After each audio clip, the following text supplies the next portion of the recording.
When Big Jim Thompson, the former governor of Illinois, came into our polling place years ago, one of the poll workers asked him his name and party affiliation. I stepped in and said, "Welcome, Governor Thompson," and handed him a Republican ballot. Perhaps this was inappropriate, or perhaps it was profiling, but I like to think it was a social courtesy or even mildly amusing, all of which is probably highly problematic in today's world.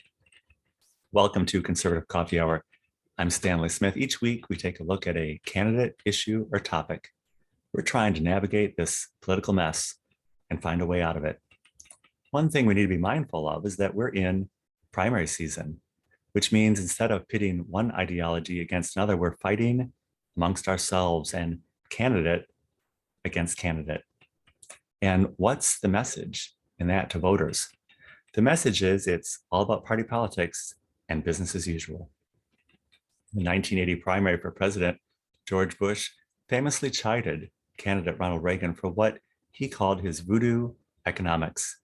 That phrase followed President Reagan, even though his policies resulted in the largest economic expansion in this country since the World War II era, and resulted in Mr. Bush riding the coattails of President Reagan into his very own presidency.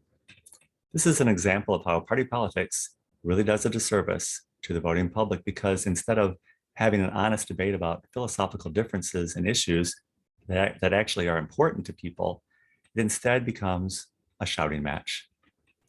This Saturday, we're welcoming Bobby Pitton, who's running for the Republican nomination to run against Senator Tammy Duckworth for the US Senate. Similar to Dave Shatowskis a few weeks back, who told us about the job of Attorney General and what that role is actually supposed to be doing. I'm hoping Bobby and others running for this office can tell us about what our US senators, or any senator for that matter, are supposed to be doing for us. We know they like to jet off to Ukraine to pledge allegiance and support for those countries and people, but what about us? Last week, we talked briefly about Twitter and how shadow banning will now be exposed. I was struck by the idea that candidates running for the Republican nomination, although embraced and supported, might themselves be shadow banned in a sense by the party itself if they fall outside what might be considered orthodoxy. We also talked briefly about the topic of abortion on the last Saturday call and how that might affect the upcoming elections. And just now, we have the leaked information from the Supreme Court about this very topic. If one thought about it, you might say it's a conspiracy.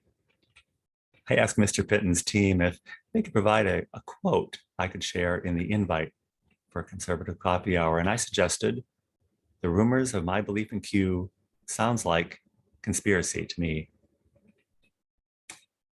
Whether you believe in conspiracy theory or you believe that the status quo is working just great and that our elected officials have our best interests in mind, why not listen to those who are running against them instead of just entering into a screaming match?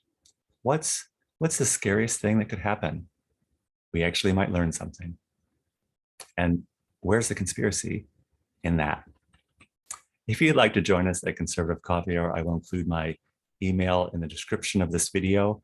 Conservative Coffee Hour is held every Saturday at 10 a.m. Central Time on Zoom, and I look forward to seeing you very, very soon.